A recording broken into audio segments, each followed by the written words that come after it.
ಇನ್ನು ವೀರಪ್ಪ ಮೊಯ್ಲಿ ಏನು ಸ್ಟೇಟ್ಮೆಂಟ್ ಅನ್ನು ಕೊಟ್ಟಿದ್ರು. ಈ ಮಾತಿಗೆ ಹೈಕಮಾಂಡ್ ಮಾತನಾಡುತ್ತೆ ಅಂತ ವಿಧಾನಸೌಧದಲ್ಲಿ ಸಚಿವ ಎಂ ಬಿ ಪಾಟೀಲ್ ಹೇಳಿದ್ದಾರೆ.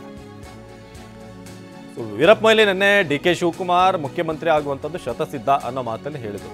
ಒಳ್ಳೆ ಕೆಲಸ ಮಾಡಿದ್ದೀರಿ ಅಂತ. ಆದರೆ ಮೊಯ್ಲಿ ಬಗ್ಗೆ ನಾನು ಕಮೆಂಟ್ ಮಾಡೋಕೆ ಹೋಗಲ್ಲ. ಅವರ ಬಗ್ಗೆ ಹೇಳಿಕೆ ಕೊಡಬೇಕಾಗಿರೋದು ನಮ್ಮ ಹೈಕಮಾಂಡ್. ನನಗೇನು ಗೊತ್ತಿಲ್ಲ ಅಂತಾನೆ ಎಂ ಬಿ ಪಾಟೀಲ್ ಹೊರಟಿದ್ದಾರೆ. ಅದು ವೀರಪ್ಪ ಮೊಯ್ಲಿ ಅವರು ಮತ್ತು ಹೈಕಮಾಂಡ್ ಬಿಟ್ಟಿದ್ದು. ವೀರಪ್ಪ ಮೊಯ್ಲಿ ಹೇಳಿದ ಮೇಲೆ ಹಾಗೆ ಹೈಕಮಾಂಡ್ ಅವ್ರ ಬಗ್ಗೆ ಅವ್ರ ಜೊತೆ ಮಾತನಾಡ್ತದೆ. ಅದು ಏನು ಕ್ರಮ ಅಂದ್ರೆ ಅವ್ರ ಬಗ್ಗೆ ಅವ್ರಿಗೆ ಚರ್ಚೆ ಮಾಡ್ತಾರೆ. ಅದನ್ನು ಕ್ರಮ ಅದು ಅವ್ರಿಗೆ ಕೇಳ್ಬೇಕಲ್ಲ. ಹೌದು, ಅವ್ರಿಗೆ ಕೇಳ್ಬೇಕು. ನನಗೆ ಗೊತ್ತಿಲ್ಲ ಅದು. ಅದೇ ಇದ್ರ ಬಗ್ಗೆ ಈಗ ವೀರಪ್ಪ ಮೊಯ್ಲಿ ಅವ್ರ ಬಗ್ಗೆ ಕಾಮೆಂಟ್ ಮಾಡೋದು ನಮ್ಮ ಇದರಲ್ಲಿಲ್ಲ. ನಾನು ವಿಶೇಷವಾಗಿ ನನಗೆ AICC ಅಧ್ಯಕ್ಷರು, AICC ಪ್ರಧಾನ ಕಾರ್ಯದರ್ಶಿಗಳು ಅವರು, ಯಾಕಂದರೆ ಒಬ್ಬ ಮಾಜಿ ಮುಖ್ಯಮಂತ್ರಿಗಳು, ಮಾಜಿ ಕೇಂದ್ರ ಸಚಿವರು ಮತ್ತು ಕಾಂಗ್ರೆಸ್ ವರ್ಕಿಂಗ್ ಕಮಿಟಿಯ ಮೆಂಬರ್, ಅವ್ರ ಬಗ್ಗೆ ಹೇಳಿಕೆ ಕೊಡಬೇಕಾದ್ರೆ ನಾನು ಹೇಳಿಕೆ ಕೊಡೋಕ್ಕೆ ಸಾಧ್ಯಲ್ಲ.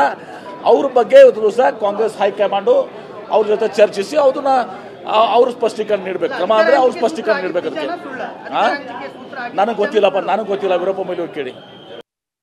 ನಮ್ಮ ಕಾಂಗ್ರೆಸ್ ಪಕ್ಷದಲ್ಲಿ ನಮ್ಮ ಹೈಕಮಾಂಡ್ AICC ಅಧ್ಯಕ್ಷರಾದಂಥ ಮಲ್ಲಿಕಾರ್ಜುನ್ ಖರ್ಗೆ ಅವರು, ಶ್ರೀಮತಿ ಸೋನಿಯಾ ಗಾಂಧಿಯವರು, ರಾಹುಲ್ ಗಾಂಧಿಯವರು, KC ವೇಣುಗೋಪಾಲ್ ಅವರು, ರಣದೀಪ್ ಸಿಂಗ್ ಸುರ್ಜೇವಾಲಾ ಅವರು, ಇಬ್ಬರು ಜನರಲ್ ಸೆಕ್ರೆಟರೀಸು, ಇವರೆಲ್ಲರೂ ಕೂಡ ಅಂತಿಮ. ಈಗ ವೀರಪ್ಪ ಮೊಯ್ಲಿ ಅವರು ಮಾಜಿ ಮುಖ್ಯಮಂತ್ರಿಗಳು, ಮಾಜಿ ಕೇಂದ್ರ ಸಚಿವರು ಹಾಗೂ ಹಾಲಿ ಅವರು ಕೂಡ ಕಾಂಗ್ರೆಸ್ ವರ್ಕಿಂಗ್ ಕಮಿಟಿಯ ಮೆಂಬರ್. ಹೀಗಾಗಿ ಇವರು ಏನು ಹೇಳಿಕೆಯನ್ನು ಕೊಟ್ಟಿದ್ದಾರೆ ಇದರ ಬಗ್ಗೆ AICC ಅಧ್ಯಕ್ಷರು, ನಮ್ಮ AICC ಪ್ರಧಾನ ಕಾರ್ಯದರ್ಶಿಗಳು, ಕಾಂಗ್ರೆಸ್ ಹೈಕಮಾಂಡು ಆ ಬಗ್ಗೆ ಕ್ರಮವನ್ನು ಕೈಗೊಳ್ತದೆ. ಅವರು ಸ್ಪಷ್ಟ ಕ್ರಮ ಕೈಗೊಂಡು ಅವರು ಅದ್ರ ಬಗ್ಗೆ ಹೇಳಬೇಕಾಗ್ತದೆ.